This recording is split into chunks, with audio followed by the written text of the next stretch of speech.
L'église actuelle de Fuenmayor est un énorme temple avec un plan de salle construit au début du XVIe siècle et achevé vers 1560 par Juan Martínez de Mucio, dont on ne sait pas s'il est l'architecte qui a réalisé tous les travaux mais au moins celui que le directe 1540.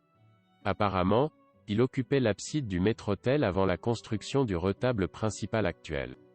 L'autel du Rosaire est de style plateresque, réalisé par Miguel de Elizalde lui-même et par Martín de Nalda en 1591.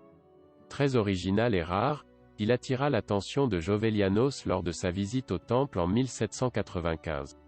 L'autel de la Miserere, dans le même style que le précédent, date de 1614. Une mention spéciale doit être faite au maître-autel, réalisé par Juan de Bascardo, l'un des artistes les plus importants du XVIIe siècle, non seulement dans cette région, mais dans toute la péninsule. Grand connaisseur d'architecture et d'art classique, il est considéré comme le précurseur de l'esthétique baroque dans la région, son œuvre étant un pont entre la Renaissance et le baroque, deux styles qui se combinent admirablement dans leur caractère féroce et héroïque, avec des gestes violents et durs dans le plus pur style michelangelesque. Enveloppé de plis épais du fait de la composition en raccourci ou en posture forcée, il anticipe ce qui deviendra plus tard le baroque mais n'oublie pas l'attitude sereine, calme et majestueuse de la plus pure Renaissance, qui se rattache à toute la tradition gréco-latine. Il a travaillé dans toute la région en laissant des œuvres dans la cathédrale de Calahorra et Tudela, la Redonda, Santa Maria la Real de Nacrera, La Guardia, Fuenmayor, Cenicero, La Puebla, Murillo, Tricho, Oyon, Viana. Une de ses meilleures œuvres est la sculpture de San Pedro qu'il réalisa en 1635 pour un autel collatéral, attaché à une colonne, de l'église de Fuenmayor, une figure majestueuse dans laquelle la sérénité ne cache pas la force expressive qui se concentre surtout dans la main droite, qui rappelle déjà celle des grands imaginaires baroques, Salzillo ou Berruguete, ou encore El Greco. Le retable principal de l'église, réalisé à son âge mûr, a été construit entre 1632 et 1648 par les architectes Juan de Irasu et Juan de Arizmendi, collaborateurs réguliers du sculpteur.